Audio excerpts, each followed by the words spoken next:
Welcome, Ashes, party of 5. Your table is ready. The first round is on us.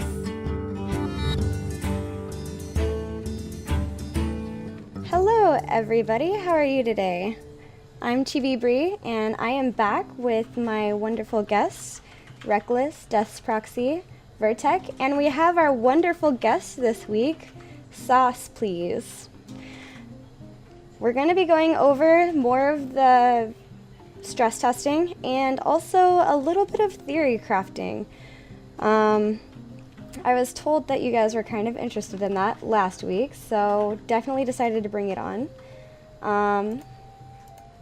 We're going to be going over changes and things that we like or didn't like, and kind of reviewing if we liked what's been improved or if we think they should improve further. I'll go ahead and let Reckless start us off with introducing. How's it going, everyone? Reckless here, playing from the US. I've been playing video games such as Star Wars The Old Republic, which was one of my favorite MMORPGs, but I have found a new love recently, which is AshesofCreation. Can't wait to play it with you guys. Hello, I'm DeathsProxy, wannabe YouTuber, as well as previously my games videos Raid Leader for Grind, as well as Raid Leader for Tortuga in Arcade, as well on top of all that, FC Bombers Bar back in the day. Hey, Virtek here. Played a bunch of stuff. Started out back in the days of the UO as well. Gotta say, one of my favorite games to date is kind of expiring at this point, WildStar. It was fantastic. May it rest in peace. Hey y'all, I'm SosPlease. I've played quite a few games like Virtek has, FF11, WoW, FF14, Dayak, got a ton of them. So. And I'm your host, Chibi Bree, and I'm here representing the PvE side of things, and hoping to find a few of you that agree. And I've played World of Warcraft and a few others. So, guys, we are in stress test version 3. In fact, they've introduced about 10,000 people into the new stress tests, and also a whole new server. Not to mention graphics. Geez, there's so much to talk about. So, let's start with this week in the Alpha 1 stress test. There were some new graphics added. Did you like the new graphics more, or did you like the way it looked previously? Reckless, why don't you go ahead and start us off? The new touch to the graphics aesthetically are awesome, to say the least. I do feel like they could have added a bit more, but it's only been a week since the very first alpha stress test. So within that week's period, I feel like they've done an amazing job down there at Intrepid. That? Yeah, the game looks, better than it was, but then again, we've seen graphics before in their trailers and looping environment videos. It's not something we haven't seen before, or at least we haven't seen high-rendered versions of it before, so it's just the question of seeing the things we've seen before, but actually in-game, I guess. Yeah, and as for me, definitely the loading lobby seemed to be upgraded a little bit. There was a little sandal sneak peek hidden in there somewhere. I thought that was pretty neat. And outside of that, I mean, it felt like the game had a little bit better graphics to it. I know, at least on my end, I don't know if it's my computer, any kind of an update they did to the engine, but it seemed to run a little bit smoother. I had a little bit less graphics glitchy hiccups. The graphics of the game are quite amazing, so it's kind of hard to, fault them, especially since it's been, 3 weeks of stress testing. I have noticed some improvements, especially on the lobby screen, obviously, and the loading screen. They look great. And, not really much other than graphics on that. Yeah. There's a lot of things that they changed. I mean, there's the lobby with the sandals, and for those of you watching the video, shortly before, while Reckless and Virtek and Death were talking, there's a griffin that they introduced previously. We were just free-falling. That being said, there's also been some other changes in the game and in the lobby. were there any in-game changes you noticed due to the graphic changes, like any lag or anything that seemed off, or did it seem fine? Death? No, everything seemed pretty smooth. It was a smooth experience generally, at least on my PC. But then I have a high-end PC. If I had a lower-end PC, I'd probably be able to judge that a little bit better. But without something to compare it to, it's hard to say it'd be worse on a worse PC, you know? Okay, I'll have Reckless go next. I'm not 100% sure if it was due to the graphics, but there was a few times that I noticed I would be in battle and I would swing my my melee weapon at someone and I wouldn't get a hit marker for it, and then it would kind of lag, and then I would see them off to the right of my screen, and that happened a couple of times, and I don't know if that's due to the ping or the upgrade in the graphics. So it's kind of hard for me to pull the trigger on that, but the graphics overall ran pretty smooth.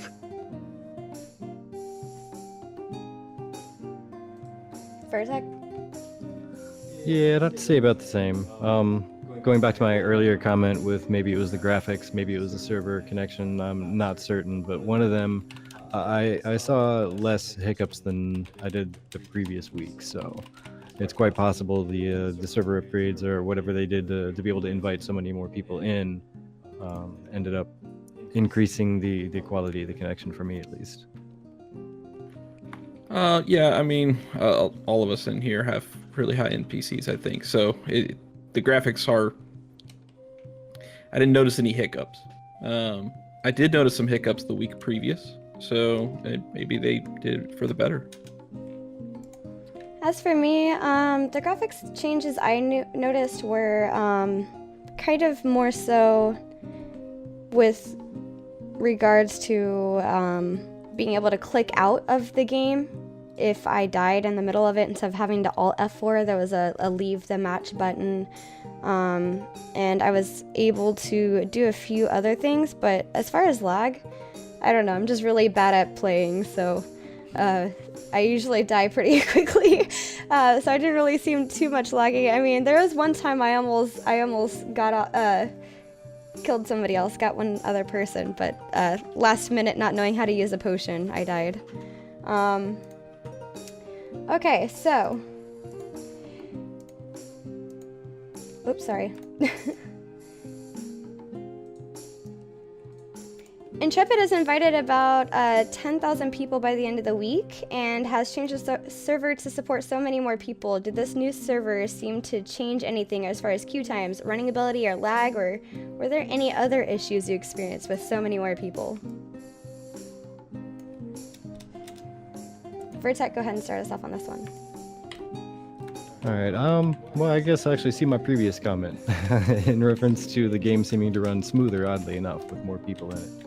I will say that I got to be killed by more people in there, so there's that. There are more unfamiliar names I was bumping into, even though there were some nonsense names. But that is what it is. Other than that, no, I didn't really notice too much of a difference, really, just as far as more people in there.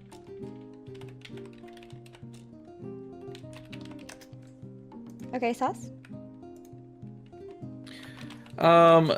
As far as lag, there was some at the beginning of matches I did notice, like while people were falling in.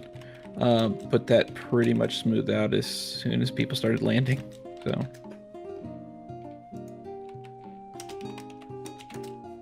Okay, and Reckless? I mean, I don't know about you guys, but I'm super excited because they added more people. The queue times was amazing, and it made me be able to get into the game and not feel bad about wanting to test for bugs. I know in like the first week and the second week, I kind of didn't want to test for bugs because I'm like, I gotta kill people because I'm gonna die, you know? And this time it was more like, hey, if I die, I could get back into a match and get back in game and do some more testing. And then it also left me time to like play against people too. So I was super excited about them adding the 10K people. And the queue times were amazing, to say the least. One of the biggest things I noticed was simply because the influx of new players is the amount of kills I was getting. It started off when back in the first week I played, I get 2 to 5 kills per round when there was 25 people playing, and it's pretty decent. But then with the influx of new players, I'd be getting 9, 10 kills per round quite easily, just because there was just so many people new to the game and didn't know how things worked or functioned. And I think the difference between a new player and someone that only just started is quite substantial, really. And for me, I didn't really notice any difference. I had heard things about teaming as being an issue, but outside of that, I didn't really experience it. Again, I die pretty quickly. Either that or I'm like one of the people that are off exploring and forgetting that, we're supposed to go fight other people, and instead I'm like, oh, what's this over here? I didn't see this before. So, yeah. And then I end up dying because I got sniped or something. Did there feel like there's any changes in the weapons or armors or items? Anything get stronger or weaker, or something you noticed more of? Sos, why don't you go ahead and start us off on this one? Definite change in the swing radius of weapons. They were not as around the body as they used to be, which probably was a very good thing because they were a little bit broken before. Okay, Reckless? I did notice some change, mainly in the wand. The wand felt like it did more DPS. I haven't had time to go over my videos to see exactly what the hit marker was on them, but for some reason it just felt like I got I was exploding people, like Virtek said in the previous podcast. It was like I hit a person a couple times with that wand and they just exploded. So I feel like the wands may have had a DPS increase. Yeah, the biggest change I noticed was probably melee weapons in general. You'd swing them previously, and about 180 degree angle, you could hit anyone that was basically within 180 degrees, within like 9 meters in front of you almost. With the change, you literally had to aim at people usually to hit them. The degree seemed to be like a 60 degree angle, 90 degree angle, somewhere between there, of actually being able to hit people with melee weapons. So that's a pretty big difference. The other few things I'm not going to talk about, because we did actually discover some extremely broken weapons after some very vigorous testing.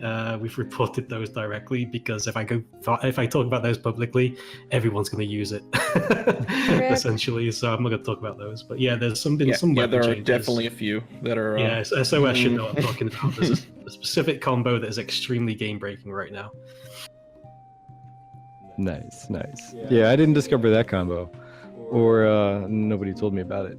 But I did notice the pole arms seem to have a much smaller hit window, kind of like Death was saying. Like before, you could just kind of run around and swing, and it was like you'd mow people down, no problem. Now you actually have to focus on putting them right in front of you, or else you're going to miss, and all you're doing is putting yourself in their way.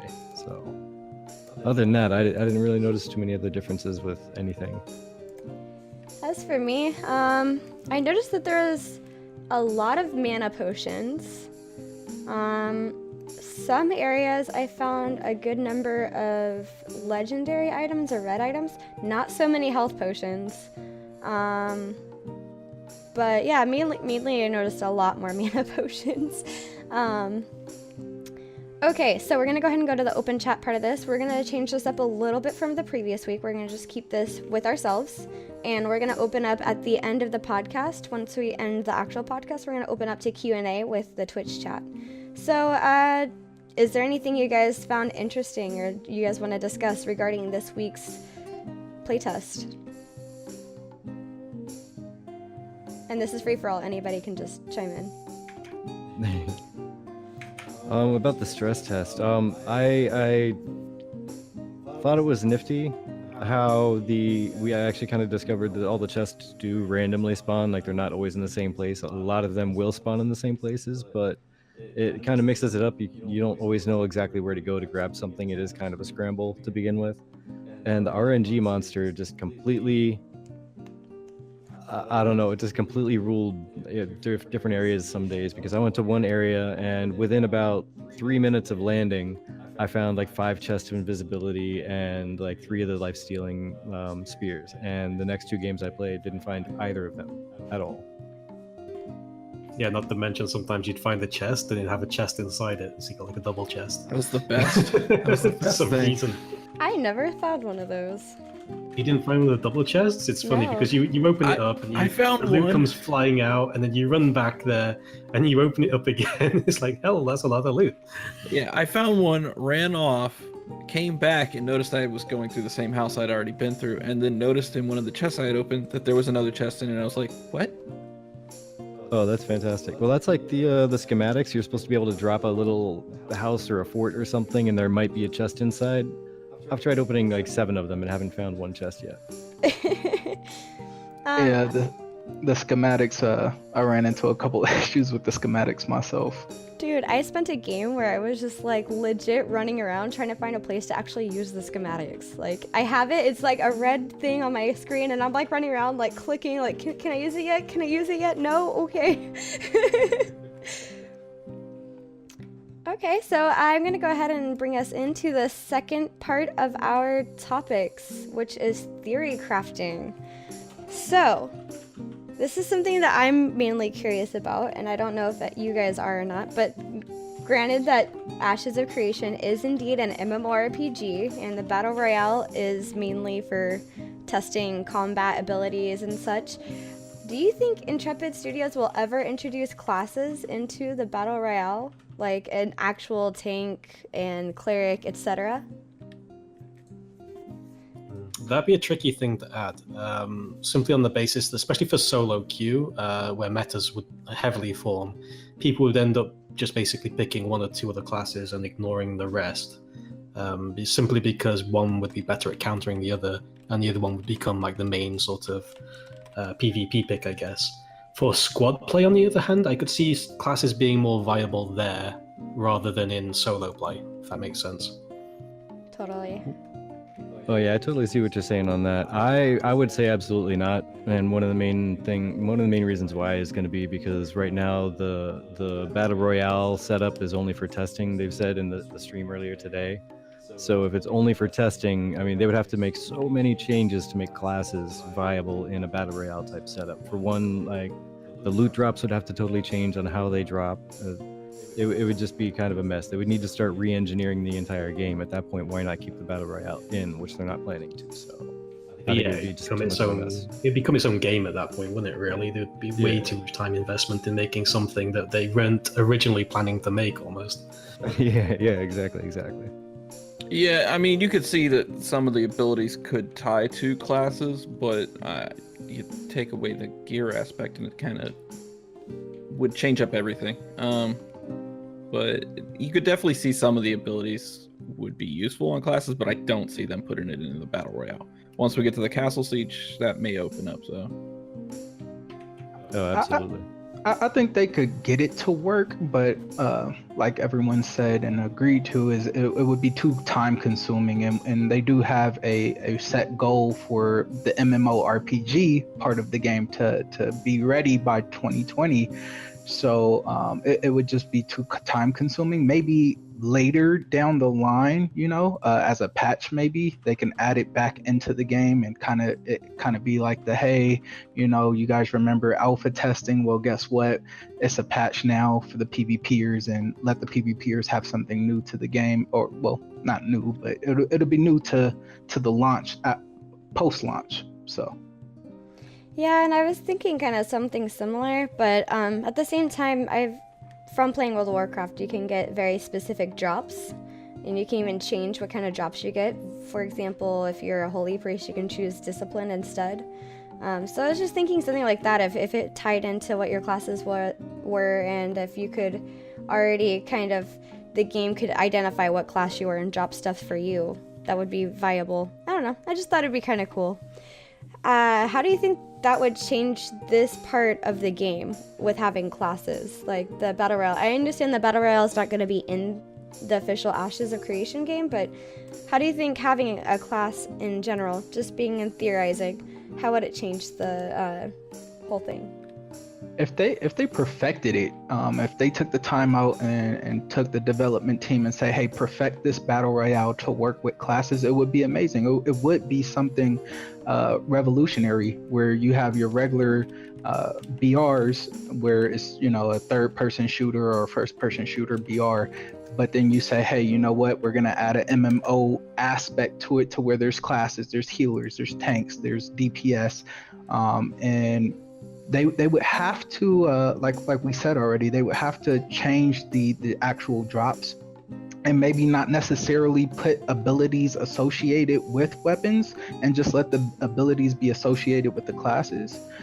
So that would change up the gameplay completely, where you're running around looking for maybe the weapon you normally use in the open world. So say if I use 2 daggers in the open world normally, when I go into the BR, a bow might pop up, and that's not useful for my class, and it makes it a little bit more challenging. So now I want to hunt for my double daggers, you know, and I have to use a weapon that I'm typically not used to. Maybe some of my abilities only work with daggers, so I lose a couple of abilities, and I could see it being fun. I could definitely see it being fun. Well, away from the fun element, I guess, you know, as soon as you introduce something like classes, a meta will form.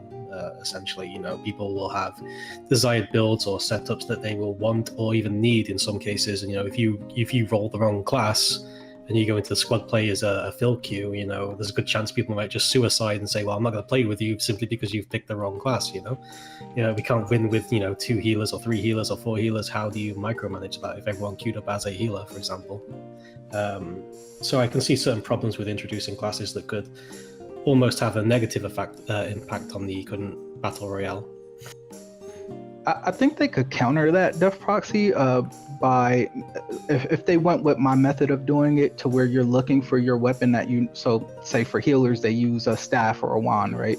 The more healers that get into that specific match, the lower drop rate of a wand. So if the wand is the main weapon for the healer, the cleric or whatever, or the staff for the cleric, then it'll only spawn, you know, it'll spawn less staffs than the healers that actually got into the game. So forcing people to be like, well, you know, if too many people are queuing as healers, there's a chance that I'm not going to get that staff to where half my abilities won't work. So there could be different ways of balancing it, I think. But I'm not a developer, so I don't know.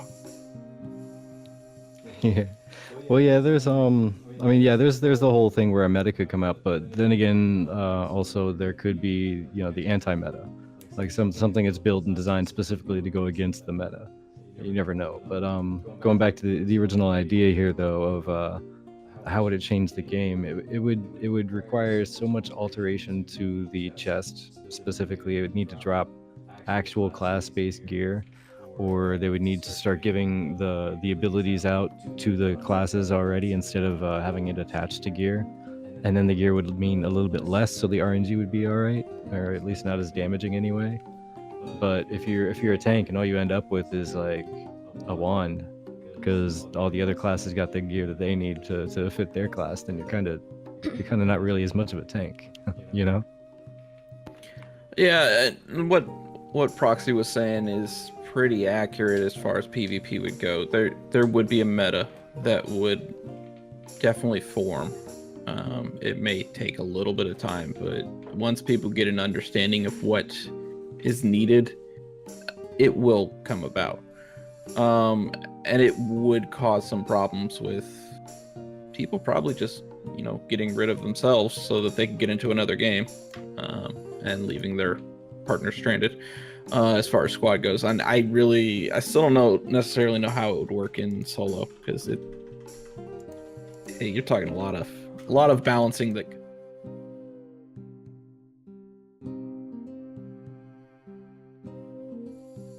Experiences you guys do, but like with Star Wars The Old Republic, metas formed regardless. Like it was something the development team, I mean, in the actual MMO, right? Like we're not talking like battle royales or anything, but you just can't, sometimes you just can't help it. It happens.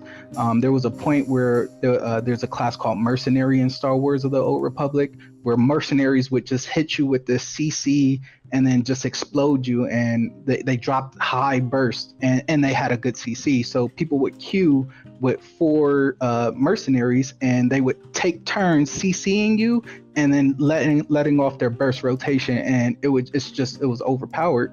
And you seen people queue up as 4 mercenaries, and it was just kind of like, you guys, you kind of just talk trash about them in chat. You guys had to use the meta build, but I just think metas are going to form regardless. It's just how I feel personally. But then my point would be is if everyone is queuing up as, say, 4 warriors or 4 priests or 4 whatever, what's the point of having classes at that point? Because everyone's rolling as exactly the same class to win the game. So what's the point of classes? Everyone is being the same class.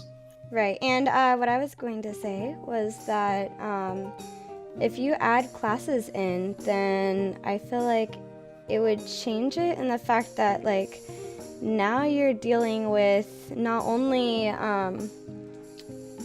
like your own abilities, but also other people's abilities. So, for example, in the stream that Ashes had, Alex had used an ability from one of the armor pieces that allows him to go invisible. But if you're a rogue, you'd have that ability. So that kind of, I feel like that would change it a little bit, having that kind of flavor of your class being added in, and like an ability, like maybe somebody who's a hunter could be able to see people that are invisible, so you wouldn't be viable against a hunter, but you'd be viable against other people. But yeah, moving on to the next question. Did there feel, given what we've seen so far, do you think they have improved? Rate your idea of if they've improved or not, like 1 to 10. Anybody can start. I feel like they've improved. If we're talking from the very first alpha test to now, definitely. I've seen. The smoothness of the game in general. When they was hosting it on whatever server they was hosting it for the very first test to the servers that they're using now, huge difference. It's a huge improvement if you ask me. If I had to rate it, it would definitely be high 8, 9. Okay, and Death?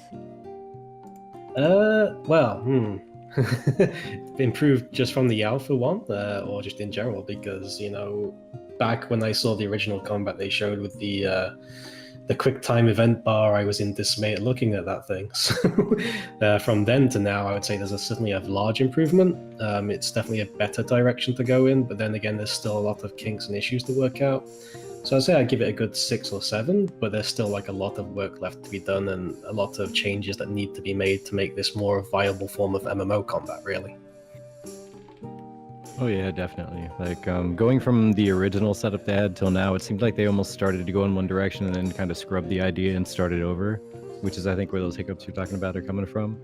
But looking at just the beginning of the stress test until now and only rating in that time frame specifically, because that's where they've gotten the real feedback to work on, I would rate them no less than an 8, like at least an 8, dead minimum. Like the only way I think they could really do better is if they had more staff to work out more of the bugs faster, and that's about it, because they've really taken strides forward every single time. Sometimes from one day to the next they made strides and cleared some stuff up. So definitely working at a blinding pace, I would say.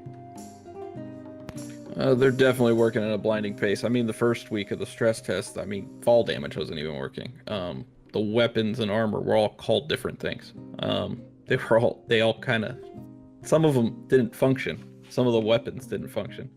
So they've definitely come a long way in just the few weeks of the stress test. As far as, the systems in there, we don't want to talk about it, but the Ember thing is up in the top right corner and it's there. You can see I don't know it. if it works, but they've made improvements. As far as combat though, it's much better. Like that Proxy was saying, the action, that combat bar, quick event bar was awful. So seeing the full action is very nice. It's smoother than I would have given them credit for at this point.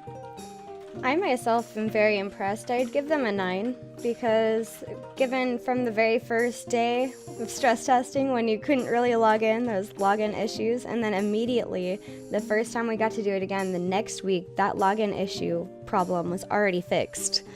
And then again, there were other issues, and I haven't encountered many issues again. Granted, there are still other people who are, but for the most part, I'm not really experiencing bugs.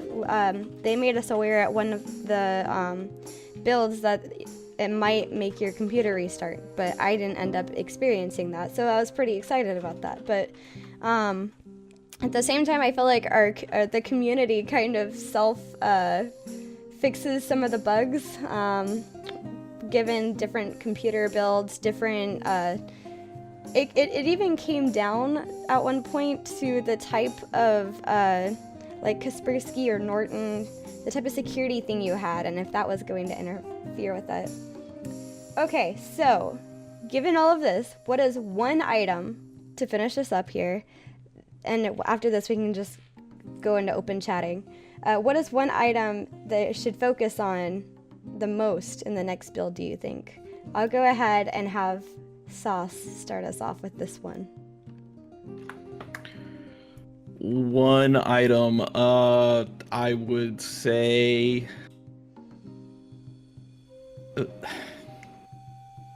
probably the texture on the Griffin, to be honest, because I think that's really all we're waiting on for certain things to be released. So, I honestly, that's what I'm gonna go with. Reckless? I would say the schematic. The schematic, when I tried to lay it down, I think you mentioned this, Cheapery. Half of it was like in the ground and it couldn't really be placed properly. So I think they should work on the schematic, and if they got that down, it would be more viable in PvP. Death? Well, not so much an item, but what they should be working on in general as a scope of what they should be doing is basically what the test is intended for, which is testing skills. What they're doing is assigning the skills to weapons currently. So they should just literally be adding every single class skill in the game to a weapon so we can test out and use them. They shouldn't really be focusing on anything else, considering this is a throwaway module, really. Yeah, you know what? That's basically where I was going to go too, is tossing out more of the class-based stuff that they need to test, because that's going to be one of the next big things in the phases, is going to be introducing class kits. So the class kits need to be ready, they need to be tested and know that the abilities are going to work properly and interact properly.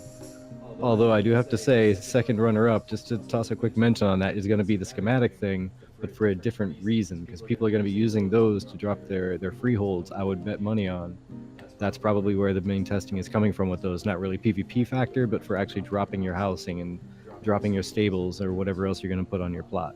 So they need to make sure that's working correctly. And I kept getting weird clipping issues where the thing would be so high I couldn't jump into it. So those need to get worked out so you can put your house down. You know, I didn't think of that until you said that, Virtek. That is probably the freehold, isn't it? Yeah, that's where I'd place my money.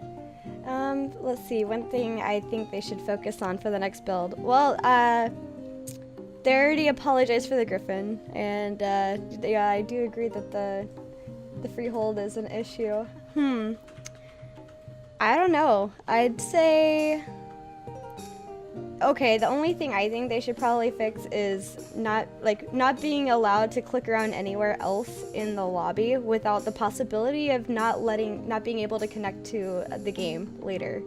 There's been a few times where they're saying, don't touch anything except for the play button, otherwise you'll break the game for yourself. And that's happened a couple of times where I just never loaded in, or it just...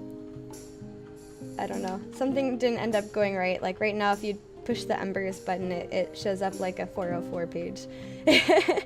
But yeah, I'd say just finishing out the touches. Like it's nothing even game changing. Just finishing up the touches, really. I will say the one thing I think game changing though is I experienced this a couple of times was when you push the spacebar too quickly, and then especially with the Griffin, I got stuck in the air 3 times in a row today, where the Griffin just wasn't going anywhere. He was happy floating around. Who are you to tell him to get out of the sky? He has wings for a reason. But yeah, this is the open chat, so anything you guys want to chat about it? Anything interesting? I have something I want to talk about. During the stream today, Shays from Checkmate asked the question in regards to the hitboxes and tab targeting. Currently, we know we have 3 hitboxes, one on the head, one on the chest, and one on the legs. And currently, you know, to hit those hitboxes, you have to aim and shoot at them, as you would expect, more like a shooter than an RPG, really. Yet tab targeting is going to use none of those hitboxes from what I can tell, but instead the dice roll is going to be RNG based, so criticals will be determined by a dice roll instead. I thought that's quite an unusual approach to try and balance the two, because in reality that's never ever going to seem balanced in my eyes. Well, I mean, you say that, but you never know how big the dice rolls are going to be. It could be rolling a 1d3 instead of a, if you hit or not, because you're using the actual action-based combat. You either hit or you don't, really. And the crit is just based on if you hit the head. So it's another you hit or you don't. So it's a 50-50. Now, if you roll a dice, it's going to be a 1 out of 3. It's going to be either a miss or a slight hit or a heavy hit. And it's kind of the same thing. It's just all based on RNG, and they could get lucky or they could get not. At least it's skill-based if you're doing it by action, but it also would depend on the type of skill too, because if a lot of the things aren't necessarily a damage base, but more of a if you hit them or not, I mean the dice roll thing isn't really a bad thing, just to see how effective it is, like how much of a heal you get out of it. For instance, you don't want to go throwing like a random spray of healing and you miss everybody because you wiggle your mouse. But then, someone like Claire, who is particularly good at these type of games, would consecutively get headshots, without thinking about it. Someone not so good isn't. The time to kill rates change drastically between those two types of players. And if your dice rolls are RNG based, you can lose a fight purely based on RNG. That's true, but then you also got to take into account people who have slower time reactions, even for that matter, looking into, say, someone who might have a slight handicap. Like, say they have a nervous condition where their hands have a little bit of a twitch to it, and they can move the mouse around just for mobility factor, but when it comes to aiming, they're just absolutely terrible. They're going to be so much better with that tab targeting instead if they can configure the character to use it. That can work against them, What if people start saying you can't join our raid group unless you can manually aim at the boss's head? Yeah, see, that's where the fun part of their balancing act is going to come into play, and I'm really curious to see how that's going to work, because it could create a big imbalance for sure, but it could also dial it in absolutely ideally for the most accessibility and the most playability for the most number of people. And I'm interested to hear where this goes, but we're really short on time at this point now. So we're going to go ahead and head out to the outros, and we afterwards will be doing a Q&A session with chat and stream, and I'm sure this will definitely come back up because I'm interested to hear more. I'm going to have Sauce start us with the outro because you are our guest this week. By the way, thank you so much for coming on, and I'm very honored to have you. Well, thanks for having me. I'm SosPlease. I'm from Nexus. I'm curious about the tab targeting versus action combat. It's gonna be interesting. It's probably the most intricate part of what they need to accomplish perfectly, and it's still hard to see. Yeah. And you also stream on Twitch. I do stream on Twitch. I'm not very good at it, but I try. And yeah, I'd appreciate a follow if you can. Reckless? Hello everyone, Reckless.